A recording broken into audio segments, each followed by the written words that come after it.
Everyone who reads the letter is disgusted by Dace City's shamelessness, and young Lu Karen naively suggests they might as well rob openly instead of pretending to be bandits with a pleasant face. Joe Kor patiently explains the political theater. The so-called assistance justifies stationing troops and demanding supplies. Refusing would let Dace City claim Tianhai acted unethically first, and any violent response would give them a legitimate excuse to fight back in self-defense.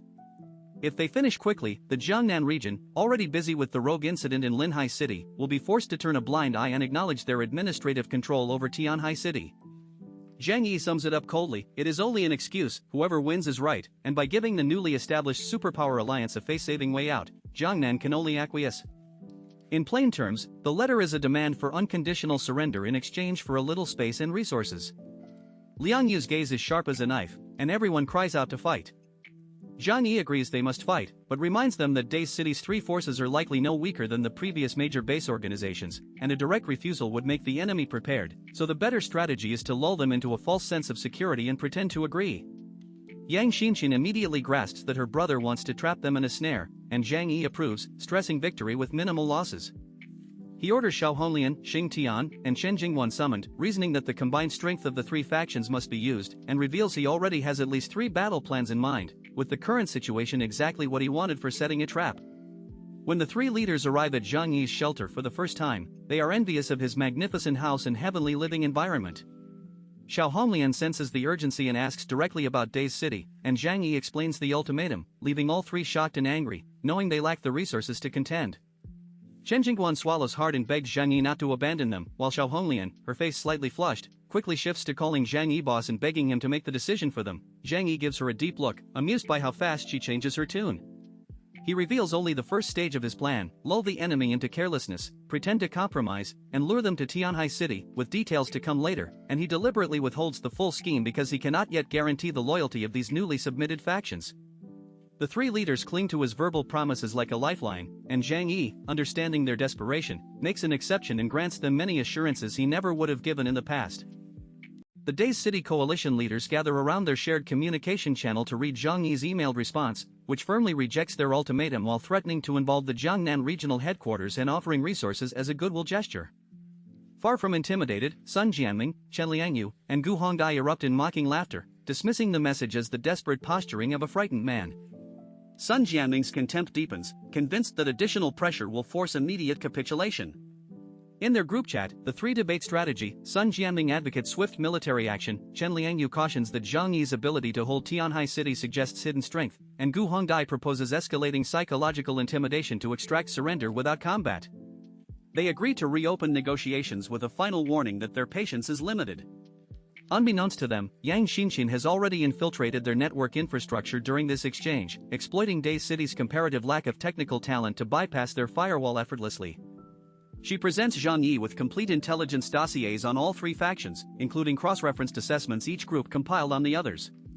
Reviewing the data on his laptop, Zhang Yi learns that Sun Jianming's Dark Force Enhancement ability bypasses external armor to deliver internal shockwave damage, perfectly countering Chen Jingwan's softening defense. Most critically, Gu Hongdia's Crimson Kiss mental ability induces genuine, overwhelming love within a 100-meter radius, strengthening with proximity until a direct kiss can subjugate even a Delta-level inhuman, explaining her vast subordinate network.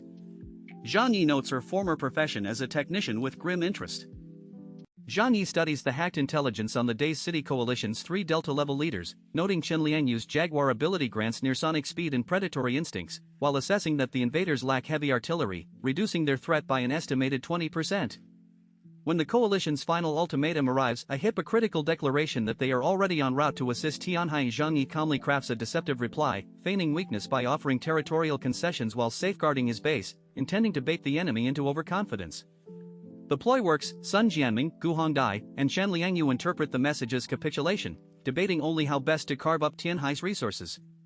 Gu Hongdai and Sun Jianming opt for a swift, overwhelming show of force to seize key areas without a costly battle, overruling Chen Liangyu's preference for total disarmament. They mobilize 80% of Dace City's fighting strength, 50 vehicles, 800 elite soldiers, and 72 superhumans led by the 3 Delta commanders, and set out for Xishan district, deliberately ignoring Zhang Yi's email to avoid a potential ambush. Unbeknownst to them, Yang Xinxin has monitored their entire discussion, feeding Zhang Yi real-time intelligence. He rises from his sofa, eyes cold, and sends a single command to the 3 submitted base leaders: prepare for action. As the convoy rumbles toward the 52-meter Sanchi Tower, the former radio station that marks the gateway to Shishan, the coalition marches blindly into the trap Zhang Yi has laid. The Days City Coalition convoy moved leisurely toward Shishan district, its 3 Delta-level commanders Sun Jianming, Shen Liangyu, and Gu Hongdai casually dividing Tianhai City's spoils from inside their lead armored vehicle. They claim Chaoyu Port, the Yangsheng oil refinery, and the Qingpu steel mill respectively, laughing about summoning Zhang Yi to guide them through his own territory. As they passed the snow-covered Sanchi Tower, none noticed the figure standing atop it. Zhang Yi watched through tactical goggles, silently measuring the distance. When the convoy closed to 500 meters, a dark spark ignited in his palm, black lightning coiling unstable, and he clenched it into a nearly 2-meter void spear. This was Condensing Void, Spear of Annihilation, the killing move awakened from Yuan Kongya's remnant essence. With his precision shot ability locked on the convoy's center, Zhang Yi hurled the spear. It vanished into the darkness, and a heartbeat later a massive black sphere erupted around the column, 1,000 meters wide, silent and absolute. Vehicles, superhumans, even dust disappeared, leaving only a perfect hemispherical crater. Fewer than 10 vehicles outside the radius braked in terror. Zhang Yi's voice came calm over the communicator, "Close the net. Leave no survivors." Tianhai's forces, Xiao Honglian, Xing Tian, Chen Jingwan, and the rest surged from every direction, realizing the gulf between themselves and their leader. Zhang Yi, pale and drained, devoured supernatural food to replenish his energy, then stepped through twin-dimensional gates to the crater floor. At its depths lay a ruined, skinless body still clinging to life, Sun Jianming, Delta Enhancement user and coalition leader. Zhang Yi drew the adamantium blade Holy Judgment and stood over him. "Stop playing dead," he said. "Do you think you can fool me?"